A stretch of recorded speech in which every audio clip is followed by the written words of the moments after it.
Okay, well, hopefully I didn't just delete the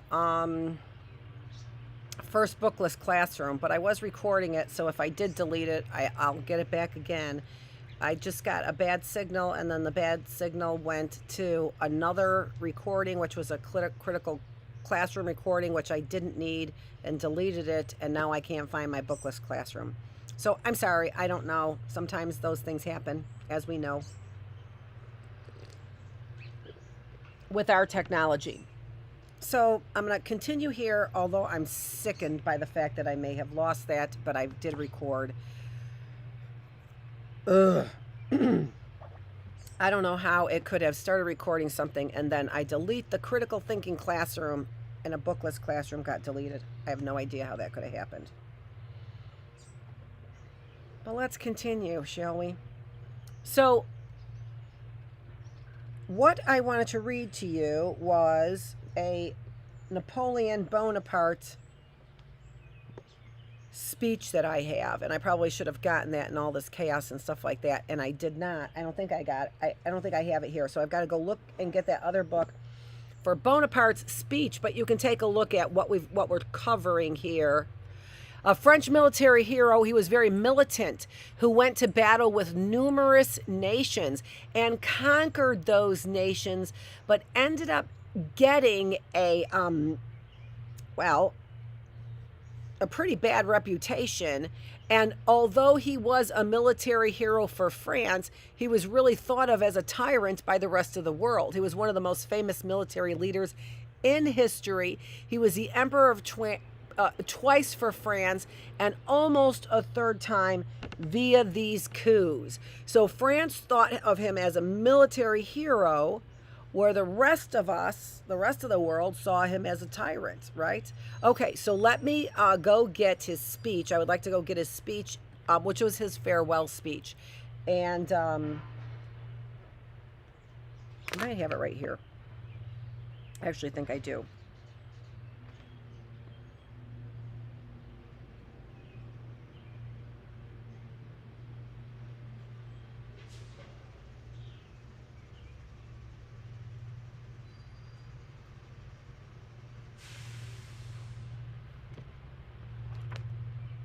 But it's actually in the other book, too.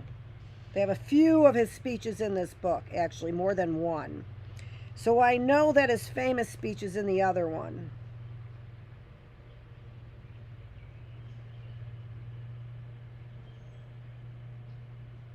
Oh, here was one of his quotes. So I'm looking to get the speech that I had, and I'm looking, and I've got a couple things I want to read to you from this 501 must know speeches, and so some of them are just very small quotes or speeches, but they're very small quotes. So here was a quote. So I was looking in this book to find the speech that I've got ready for you. From the sublime to the ridiculous, there is but one step. That's a quote from Napoleon Bonaparte. From the sublime to the ridiculous, there is but one step.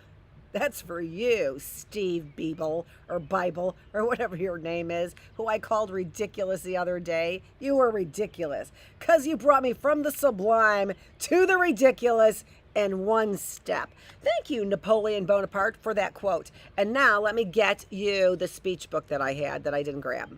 Be right back. Okay, I'm back. I had to get my glasses too. So, got my glasses and got my other speech book. Two speech books I have. So, here, speeches that change the world. And I've got this one marked here for Napoleon Bonaparte. I'm going to read the whole thing, which gives a little bit of background, and I think that this is cool. So we've got some, we're talking about the same time period here that we've been talking about with these presidents, right? And the War of 1812. So this is the time period that we're talking about, and Bonaparte is coming and going as Emperor of France. Why? Well, because he keeps getting himself in trouble for being kind of a tyrant. Let's read the background of Napoleon. So it's a very short speech that I'm going to read, and a very long intro that gives you a little bit of a background on him. So I think this is good. This speech, bidding farewell to his army, was delivered by Napoleon Bonaparte after his failed invasion of Russia and defeat by the Allies, leading to his forced abdication as Emperor of France. We were part of the Allies, kicking him out of being the emperor. Why? Because he's invading these other lands. The man who led France to military glory and became possibly the most famous military leader in history was actually born in Corsica. In 1779, he began military school in France, where he earned the nickname the Little Corporal because of his short stature. In 1785, Bonaparte was commissioned as a second lieutenant in artillery, and in 1793 gained national recognition and promotion to brigadier after a successful defeat of the British at Toulon. Bonaparte was not active in French politics in the early years of the French Revolution, but in 1795, when the Royalists attempted to overthrow the Directory, he was involved in the defense of Paris. After heading campaigns through which France gained control of Italy and an unsuccessful campaign in Egypt, Napoleon returned to Paris, where in 1799 he seized political power in a coup overthrowing the Directory. So apparently the Directory was the political power there in France. Bonaparte was named first consul and given supreme power as head of a military dictatorship. He instituted many reforms in government and education, and in 1804 had himself crowned as Emperor of France with his wife Josephine, his Empress. The following year saw his great victory, the Battle of Austerlitz, in which he defeated the combined forces of Austria and Russia. By 1808, he was master of continental Europe. Determined to defeat the British, he attempted to ruin their economy through a blockade. Now, notice that there was a failed invasion of Russia and a defeat by the Allies that led him to leave as Emperor of France, right? But you can see here that it also did that there was forces combined to defeat Austria and Russia. So there was a defeat by Napoleon of Russia. Determined to defeat the British, he attempted to ruin their economy through a blockade. However, when the Russians refused to cooperate, Napoleon began his 1812 campaign against them. Although he defeated the Russian army at Borodino and occupied Moscow, the end result was the destruction of the French Grand Army as 500,000 troops withdrew through the terrible Russian winter. The Napoleonic system, under which three of the emperor's brothers had sat on European thrones, also broke up. So Napoleon had his brothers sitting on European thrones. That also broke up. In 1813, Napoleon suffered defeat at the Battle of the Nations, and in 1814, Paris fell to the forces allied against France. Napoleon said goodbye to his old guard and went into exile on the island of Elba, which was given to him as a principality. He was allowed to retain the title of emperor. Napoleon was later to make one last bid for power. Alarmed for the safety of his wife and son in France, after the monarchy was reinstated, he escaped from exile and returned to the mainland on March 1st, 1815. Soldiers sent to capture him joined him instead, and he regained his empire once more. So that was the second time he regained his empire. His rule lasted only 100 days and ended with his final defeat at the Battle of Waterloo. After his second abdication, Napoleon was jailed on St. Helena in the Atlantic off the coast of Africa. He died 5 years later at the age of 52. By repeated victories over a variety of European coalitions, Napoleon extended French rule over most of Europe and revolutionized military organization and training. However, the cost of this was thousands of French lives, and in any case, French dominance of Europe was not sustained. He is nevertheless regarded as a French hero with a national tomb in Les Invalides in Paris. Napoleon's lasting legacy is a system of civil law, Code Napoleon. and many institutions bearing his name that still exist in France today. So here is his speech. So you got a background on Napoleon. Here's his speech. Soldiers of my guard, I bid you farewell. For 20 years, I have constantly accompanied you on the road to honor and glory. In these latter times, as in days of our prosperity, you have invariably been models of courage and fidelity. With men such as you, our cause could not be lost, but the war would have been interminable. It would have been civil war, and that would have entailed deeper misfortunes on France. I have sacrificed all of my interests to those of the country. I go, but you, my friends, will continue to serve France. Her happiness was my only thought. It will still be the object of my wishes. Do not regret my fate. If I have consented to survive, it is to serve your glory. I intend to write the history of the great achievements we have performed together. Adieu, my friends. Would I could press you all to my heart. How about that? So it goes to show you a dictator and a tyrant who loved his country and all for the glory of his country. I just think that is just worth mentioning in history, isn't it? So that was Napoleon, who we did not go to war with. France, we did not go to war with, despite some of the rocky relationships that we had. And then also, if you go back to John Adams sent in some spies to find out whether or not Bonaparte was actually part of the piracy of the American ships. Remember, they were doing trade, right? They were doing trade with the East. And so we had ships that were going to Europe as well and further to do trade with as well, right? So when we were out on these trade routes, John Adams, president number 2, not John Quincy Adams, John Adams, president number 2, sent some spies and said, hey, you really are pirating our ships. So we found out that France was pirating our ships as well. But if you recall, it wasn't until James Madison that we ended up going to war, the War of 1812, for this piracy. So all the presidents up until then, they did not want to go to war. And here now you begin to see where the United States wants to worry about their own union and their own problems and their concerns with trade, the concerns with slavery. All of those issues were the things that the United States wanted to concentrate on.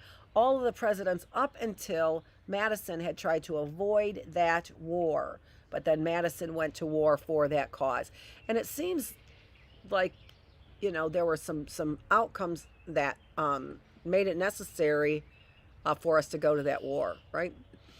Okay, all right. So now we have John Quincy Adams, who was the first one-term president since his father, John Adams. And he is the only son, I think. That's what they said. And since then, we haven't had another son who was president, who had father and son as president. So a one-term president, and as we heard, he got in there really by the skin of his teeth because he did not win the presidency popular vote or a higher electoral vote than Andrew Jackson. However, it was Henry Clay who decided to instate John Quincy Adams as part of the House of Representatives, which was kind of a blow and a surprise to Andrew Jackson. Let's see here. He was the main author of the Monroe Doctrine. I shouldn't have skipped down. I don't know why I skipped down there. I thought I went through some of these. He graduated from Harvard in 2 years. I want to make a comment about that. I'm not sure if I made this statement already before, but I want to make a comment about that because we're going to find out about Andrew Jackson here in a minute, who had little formal education, and then another president as we go along who had no formal education. Yet we see that these individuals are getting some very prestigious positions. Andrew Jackson, with very little formal education, was a lawyer. So, and others studied law but didn't become lawyers. So I found it kind of interesting. Somebody could do a deep dive in this Bookless Classroom about this. I found it kind of interesting, the education. So here you begin to see that you've got these elitists here who have formal educations, and we've seen are going to these Princeton colleges, Harvard colleges, and Princeton was a college of New Jersey, and then there was also the Mary and somebody else college. So these very elite Ivy League, what we consider Ivy League colleges that some of these presidents were going to. Then we have George Washington, who had little formal education. We have Andrew Jackson, who has little formal education. It's also interesting.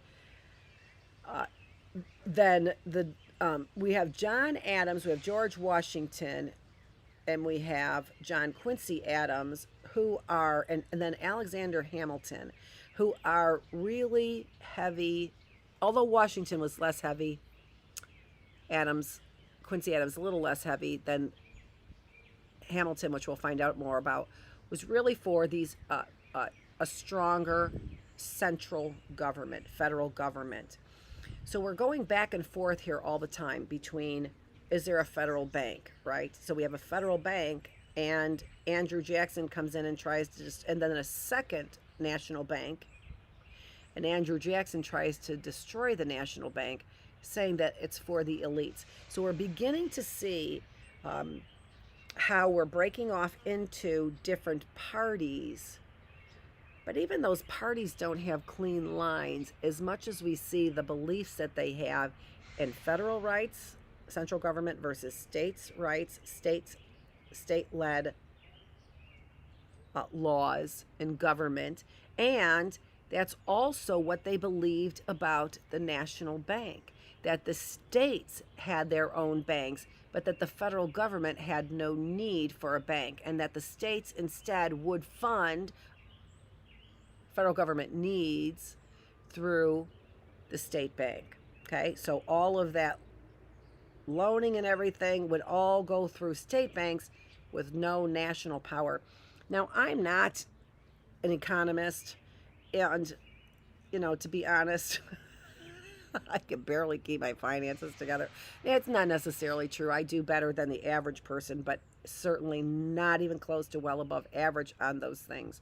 And so understanding all the ins and outs of this bank and what it had to do with this elitist concept, but we knew we had to raise money for the federal government in order to go to war, right? And we see that the reluctance in part to go to war had to do with the fact that we weren't a very strong military army, and it almost seemed like it was mostly good luck that we ended up having a disinterest in the United States, why we ended up getting our independence in the first place. So we really weren't a country, as a new country, that was really prepared to go to war. It's one of the reasons why they avoided that War of 1812 for so long. But eventually we had to go to war since they were stripping us, and we were passing laws that weren't to our benefit, right? So we get somebody there who's trying to put a Band-Aid on this piracy by what? By tariffs for exports. So we won't end up exporting, so they can't end up pirating our things. But that ended up putting us into a depression here in the United States. The economy was really suffering because of that. So now we've got all of these, Band-Aids that we're trying, because we're a brand new country, right? It's a country run by trial and error is what it appears to be. So there's the main issues. There's the main issues of a strong central government versus a state government. There's the issue of elitists, rich people who are running the country versus people who are like Andrew Jackson, grassroots, more of a grassroots movement. And so you begin to, well, let's get in, let's finish up here what we've got going on here.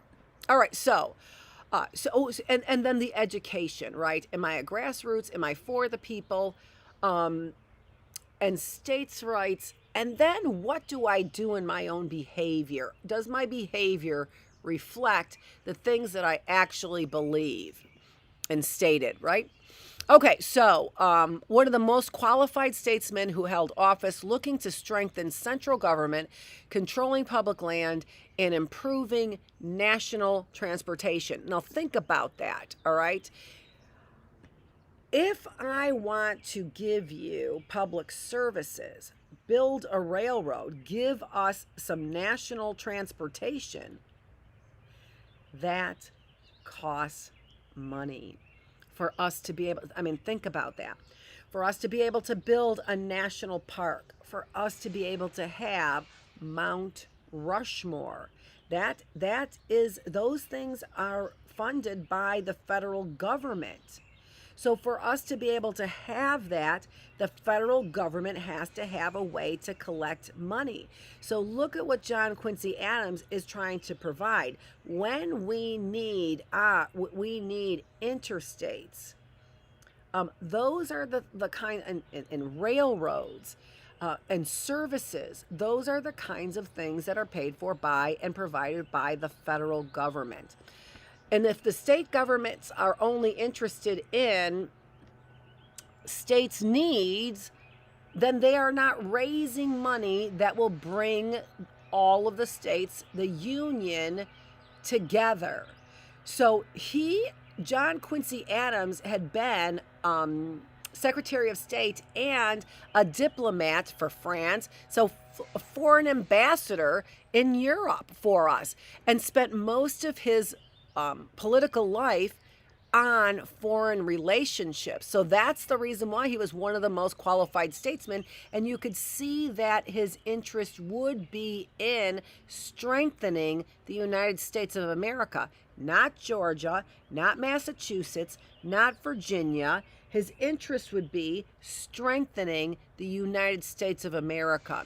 So the controlling of public lands and public resources, water resources, eventually energy resources, and then also improving national transportation. So like his father, John Quincy Adams really was more of a federalist, stronger federal government. He was the main author of the Monroe Doctrine. He lost the popular vote and the electoral vote to Andrew Jackson, and still won the presidency. Why? Because of Henry Clay. The division began a new two-party system, the anti-Jackson Whigs and the Jacksonian Democrats. So anti-Jackson Whigs would be considered more of a federal party, and Jacksonian Democrats are those who are more interested in states' rights. But I have to say, Andrew Jackson really was a hypocrite on those states' rights versus federal government rights or central government rights. Andrew Jackson really was a hypocrite about that, because when you take a look at what he did what he wanted to do. Andrew Jackson did what he wanted to do as a military guy and then as president. So if you're doing the things that you want to do, then you really are a person who acts in favor of a central government. You are acting, if you are acting of your own free will, you are not acting in the faith of the state or any one state. Therefore, you are acting on behalf of all of the states. So Andrew Jackson ended up, so why am I bringing him up? Because this really has a lot to do with this presidential debate. And then John Quincy Adams ended up losing after one term to Andrew Jackson. So it was almost like it was a little bit of a freak that John Quincy Adams got to be president. He did not have the popular vote. He did not have a higher electoral college vote than Andrew Jackson. But Henry Clay in the House of Representatives was the deciding factor, and John Quincy Adams becoming our 6th president. He was also very strong on anti-slavery, and this is one of the things that was really dividing the country, and also a pivotal variable debate question relative to state control or states' rights, right? Do we have the right to enslave people in general? And so people who are for states' rights say, or very often for states' rights so that they could decide on their own whether or not they could have slavery. And southern states with the cotton and the tobacco plants needed slavery in order to produce those crops for trade. Okay? John Quincy Adams and his father never owned a slave. John Quincy Adams did not, and he was very active in the anti-slavery movement.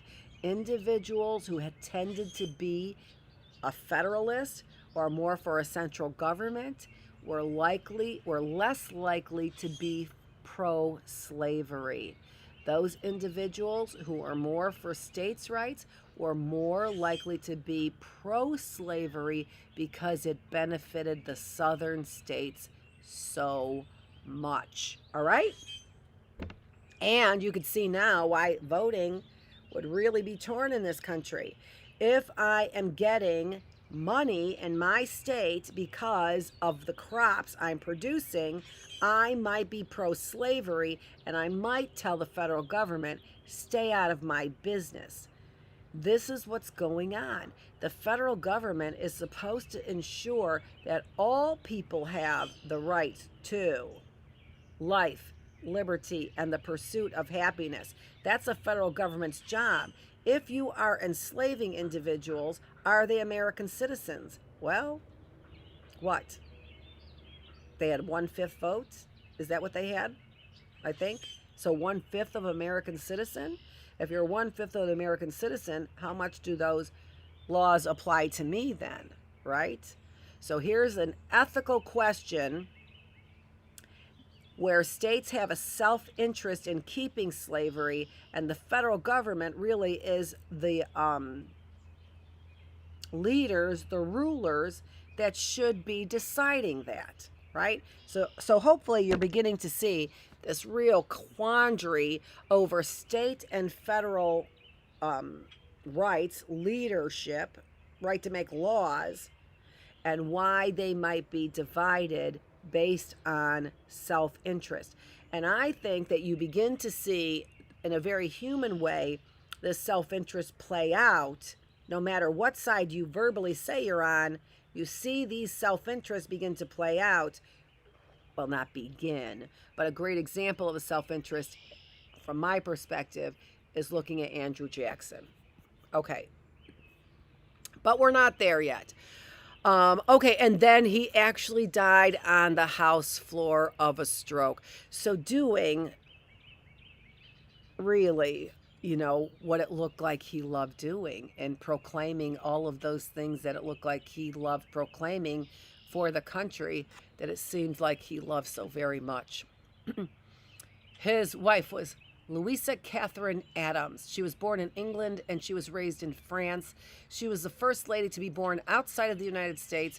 Her 2 older sons, she left in Massachusetts to pursue their boarding school education. So now you begin to see a little bit of what some of the elitists' lifestyle was like, right? Very, very different.